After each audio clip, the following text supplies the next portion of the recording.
नमस्कार दोस्तों, जय हिंद, जय भारत। और आज हैं हम शहीद सिपाही बहादुर स्मारक सैकड़ागढ़ी सीहोर पर। और चूंकि आज 14 जनवरी है और यहाँ पर शहीदों को श्रद्धांजलि अर्पित की जाती है। और हमारे साथ निर्माण समिति के संयोजक सर, सबसे पहले तो जय हिंद, जय भारत। और जिस प्रकार से 14 जनवरी के दिन यहाँ पर ऐतिहासिक दिन होता है, यहाँ पर सांस्कृतिक कार्यक्रम होते हैं, शहीदों को श्रद्धांजलि अर्पित की जाती है। मैं सबसे पहले पूछना चाहूँगा कि क्या ऐसी घटना थी? ये घटना क्रांति की बहुत बड़ी घटना थी। देश का प्रथम स्वतंत्रता संग्राम का जो आंदोलन था वह 1857 में चालू हुआ था। उस समय सीहोर में भी क्रांति हुई थी, सीहोर के क्रांतिकारियों ने भी उसमें भाग लिया था। ये हमारे लिए गौरव की बात है। 1857 में जब यहाँ पे सीहोर का अंग्रेजों का एक बड़ा सेना यहाँ पे रहती थी, 2000 से ज़्यादा सैनिक, सिपाही, पैदल सैनिक, घुड़सवार सभी थे। तो उन सभी क्रांतिकारियों ने 1857 के प्रथम स्वतंत्रता संग्राम में अंग्रेजों को भारत से खदेड़ने के लिए एक उनके खिलाफ आंदोलन शुरू किया था। ये हमारे लिए सबसे गौरव की बात है। और जिस प्रकार से कहा जाता है कि यहाँ पर जनरल हीरोज द्वारा 356 से अधिक शहीदों को एक साथ गोलियों से भून दिया। जी जी बिल्कुल, खूब लड़ी मर्दानी, वो तो झांसी वाली रानी थी। और इतने में यूरोज आ गया, हाय घिरी अब रानी थी, बुंदेले हर बोलों के मुंह, हमने सुनी कहानी थी। ये जो जनरल यूरोज का इसमें उल्लेख है, जो रानी लक्ष्मीबाई से जाकर के लड़ा था, वही जनरल यूरोज सबसे पहले सीहोर में आया था। क्योंकि भोपाल की जो सुल्तान जहां बेगम थी, उन्होंने उसको एक पत्र लिख करके बुलाया था कि सीहोर की क्रांति को सबसे पहले आप आकर के कुचल दीजिए, यहाँ पे हमारा विद्रोह हो गया है। तो यहाँ पे अंग्रेज जनरल यूरोज बहुत बड़ी सेना लेकर के आया और उसने यहाँ के क्रांतिकारियों को पकड़ के 12 जनवरी 1858 को एक साथ इकट्ठा करके जेल में बंद कर दिया था।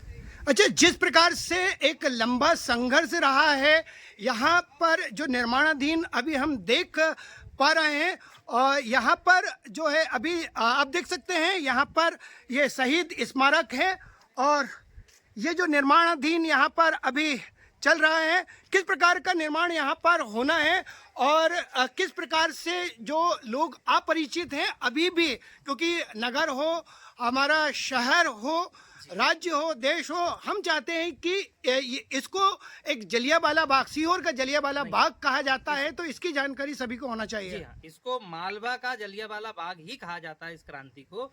और इसका उल्लेख भी मालवा के जलियांवाला बाग के रूप में ही किया गया है, क्योंकि एक साथ 350 से ज्यादा यानी 356 से ज्यादा क्रांतिकारियों को 14 जनवरी 1858 को जनरल यूरोज की क्रांति आतताई सेना ने गोलियों से भून दिया था एक साथ खड़ा करके। तो ये इतने सारे क्रांतिकारी एक साथ पूरे देश में कहीं एक साथ शहीद हुए हैं तो वो ऐसी जगह सिर्फ सीहोर ही है। इसलिए सीहोर मालवा का जलियांवाला बाग है की घटना है। दूसरा ये कि उस समय जब इतने सारे लोग शहीद हुए तो उनकी स्थानीय परंपरा के अनुसार उनकी समाधि बना दी गई थी। वही समाधि यहाँ सामने बनी हुई है, जो बहुत प्राचीन है। और ये जो ऐतिहासिक नीम का जो वृक्ष है, इस पेड़ के कारण इनकी संरक्षण में, इसकी सुरक्षा में ये समाधि अब बरसों से सुरक्षित है। आज 200 साल पुरानी हमने पुरातत्वविद ऐतिहासिक डॉक्टर श्याम सुंदर सक्सेना जी से बुलवाकर इस समाधि स्थल का निरीक्षण भी करवाया था पुरातत्व के माध्यम से कि कितने साल पुरानी है। उन्होंने बताया था करीब 200 साल 150 साल पुरानी ये समाधि बनी हुई है। अच्छा आनंद भैया, मेरा अंतिम सवाल है कि किस तरह का संघर्ष रहा है, क्योंकि एक जगह जो जंगल जैसी थी, जहाँ पर पगडंडी रास्ता हुआ करता था, लेकिन आज देखा कि एक अच्छा यहाँ पर कार्यक्रम संपन्न हुआ।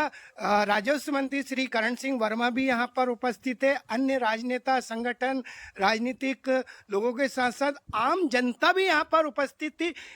इसके बीच कितना संघर्ष रहा है इसे डेवलप करने में? बहुत संघर्ष बहुत रहा। आज से 25 साल पहले जब 1998 के आसपास हम लोग यहाँ पर आते थे जी, उस समय कुल 5 से 10 लोग हम लोग आ पाते थे। ये हम पहली बार तो हम 2-4 लोग आए थे। मेरे पूज्य पिताजी के समय दो पूर्व स्वतंत्रता संग्राम सेनानी और कुछ लोग आए थे। आने का रास्ता नहीं था, जंगल था, ये पूरी जंगल की जमीन थी।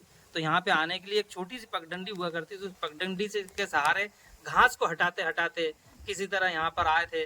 डर लगता था, जंगल है, कहीं जानवर ना हो, कुछ ऐसी जगह ना हो। तो धीरे धीरे यहाँ पर आए। हर साल हमने 14 जनवरी को कार्यक्रम रखना शुरू करा। करीब 5 से 10 साल तक यहाँ पर हर साल 20, 10, 20, 25 धीरे धीरे लोग बढ़ना शुरू हुए। हर साल हमने कार्यक्रम बढ़ाना शुरू करा, अखबारों के माध्यम से खबरें शुरू हुई, पत्रकारों ने साथ दिया और आज 25 साल बाद स्थिति ये है कि 2 बार पूर्व सांसदों ने यहाँ पे 20-20 लाख रुपए की घोषणा करी। देश में इस पूरे इतिहास को जानना और पहचानना शुरू किया गया। मध्य प्रदेश शासन ने इसका इतिहास छापा, सिपाही बहादुर के नाम से मध्य प्रदेश संस्कृति विभाग ने यहाँ का इतिहास छापा और आज 5 करोड़ रुपए का यहाँ पे निर्माण कार्य होने जा रहा है, जो करीब 10 से 15 एकड़ में यहाँ पर पार्क बनेगा और पूरी ज़मीन को एक्वायर कर लिया गया है और यहाँ से लेकर सीधे लिंक रोड हाईवे से इसको जोड़ेंगे और पूरा सीहोर इस तरह से यहाँ पे सीहोर का सबसे बड़ा ऐतिहासिक स्थल ये बनेगा, पार्क बनेगा और हमें पूरा विश्वास है कि पूरे देश के लोग यहाँ पर देखने आएंगे, इस इतिहास को जानेंगे, समझेंगे। मैं चाहता हूं कि एक अंतिम संदेश के रूप में हमारे शहरवासियों को, हमारे गांव के नागरिकों को, देश के नागरिकों को एक छोटा सा संदेश इस स्मारक के बारे में। हम जब जीते हैं हमें स्वाभिमान होना चाहिए। हम अपने स्वाभिमान से ही हमारा व्यक्तित्व का विकास होता है। नई युवा पीढ़ी को उस इतिहास को जानना चाहिए जिन इतिहास के कारण वह आज सुरक्षित हैं, व्यवस्थित हैं। आज जिनके संरक्षण, जिन लोगों की क्रांति के कारण आज हमारा देश आज़ाद हुआ है, जिनने धर्म और संस्कृति के लिए अपने प्राण न्यौछावर कर दिए। उन्होंने कारतूस जो थे चर्बी वाले, वो धर्म के विरुद्ध थे, इसलिए उन्होंने अंग्रेजों से लोहा लिया, सीने पर गोलियां खाई। आज हमको अपनी धर्म और संस्कृति की रक्षा के लिए कितना जिजीविषा होनी चाहिए मन में, ये हमको उनसे सीखना चाहिए। जय हिंद, जय भारत। तो ये थे आज हमारे साथ सिपाही बहादुर स्मारक समिति के संयोजक श्री आनंद गांधी जी।